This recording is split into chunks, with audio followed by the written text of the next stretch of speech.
Hello, আসসালামু আলাইকুম। আশা করি সবাই কেমন আছেন। আলহামদুলিল্লাহ আমি ভালো আছি। তো আজকে শুক্রবার, তাই ঘুম থেকে উইটাই গেলাম গিয়ে আব্বুর সাথে কত মাছ মারতে।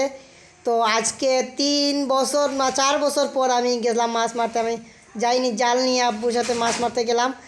যাওয়ার পরে ঘন্টাখানিক মাছ মারলাম, আজান পইরা গেল, বাদে মাছ মারতে চলে আসলাম, অনেক বড় বড় মাছ। তারপরে গেলাম গিয়ে আমি গোসল করার পর চলে আসলাম। এখন নামাজে যাওয়ার জন্য বের হলাম, কারণ শুক্রবারই দিন নামাজে যেতে হবে। তাড়াতাড়ি নামাজের জন্য রওনা দিলাম। হাইটা হাইটা বাসার বাইরে গেলাম। বাসার বাইরে আস্তে আস্তে যাওয়ার পর বললাম রওনা দিলাম। আর তারপরে আমি আমার সাইকেল নিয়ে রওনা দিলাম। হাইটা হাইটা অনেক দূর হাঁটলাম।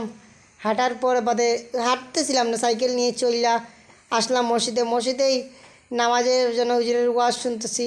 সবাই একসাথে বৈশা ওয়াজ শুনতেছি, তাই বললাম একটা ভিডিও করে নেই, আপনাদেরকে দেখিয়ে দেবো। ওয়াজ শেষ করার পরে সুন্নত 4 রাকাত নামাজ আমরা পইরা আদায় করলাম। আদায় করার পরে ফরজ নামাজ হুজুরের সাথে পইরা আবার বের হয়ে সবার সাথে গলাগলি মিলিয়ে কথা বললে আবার আসতে। তাহলে সবাই ভালো থাকেন। আল্লাহ হাফিজ। পরবর্তীতে দেখা হবে।